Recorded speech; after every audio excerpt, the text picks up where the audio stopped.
Welcome to steno series.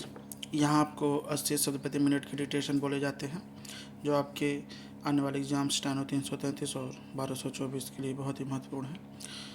ये एक संपादकीय डिक्टेशन है जो स्टार्ट होगी 5 सेकंड बाद।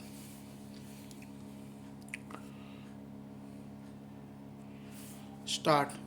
भारतीय राजनीति नए नए विद्रूप रचने की अभ्यस्त हो चली है।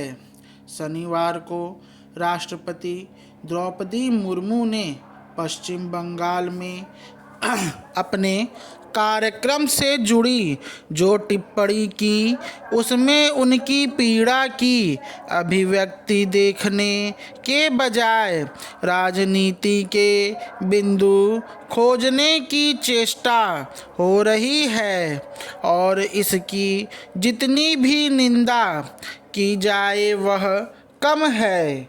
देश में अब कुछ ही सांविधानिक पद ऐसे हैं जिनका सम्मान बचा हुआ है, और इसे हर हाल में अक्षुण्ण रखा जाना चाहिए। हाशिए के समाज से आने वाली राष्ट्रपति जब पश्चिम बंगाल के बागडोगरा में आयोजित 9वें अंतर्राष्ट्रीय संथाल सम्मेलन को संबोधित करने पहुंची, तब वहां की अव्यवस्था देखकर उनका निराशा व्यक्त करना लाजिमी था। राज्य की ममता बनर्जी सरकार को इसका तत्काल संज्ञान लेते हुए शालीन व्यवहार का परिचय देना चाहिए था, मगर दोषियों की पहचान और कार्रवाई करने के बजाय मुख्यमंत्री ममता बनर्जी ने महामहिम के उद्गार पर ही प्रश्न खड़े कर दिए।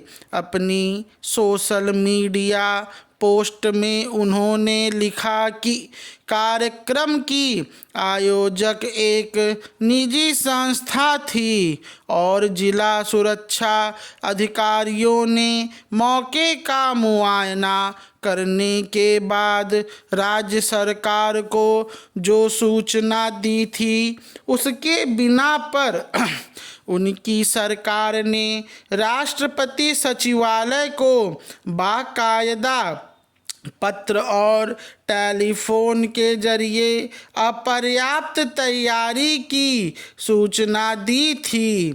इसके बावजूद नियत समय पर कार्यक्रम किया गया। ममता बनर्जी ने यह भी दावा किया है कि चूंकि मुख्यमंत्री उस कार्यक्रम की मंच योजना का हिस्सा नहीं थी, इसलिए महामहिम के स्वागत के लिए उनका हेलीपैड पर उपस्थित न रहना प्रोटोकॉल का उल्लंघन नहीं है।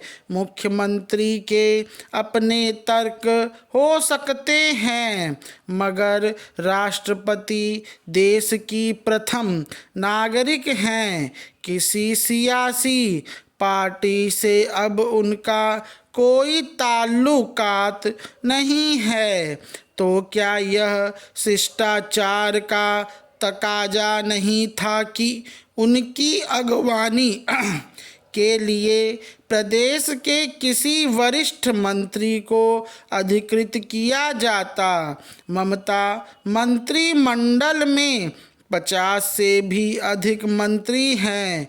बहरहाल यह अफसोसनाक बात है कि राष्ट्रपति की नाखुशी को अपने अपने हक में भुनाने में भाजपा और तृणमूल कांग्रेस ने कोई वक्त नहीं गंवाया। भाजपा जहां इसे महामहिम के साथ साथ देश प्रदेश के आदिवासियों के अपमान का मुद्दा बनाने में जुट गई, तो वहीं तृणमूल ने उस पर पश्चिम बंगाल को बदनाम करने के लिए देश के सर्वोच्च पद को भी न बख्शने का आरोप जड़ दिया। जाहिर है ममता अब इसे पश्चिम बंगाल की अस्मिता पर हमले से जोड़ने की कोशिश करेंगी। बंगाल में आगामी 2 महीने के भीतर विधानसभा चुनाव होने वाले हैं। स्टॉप।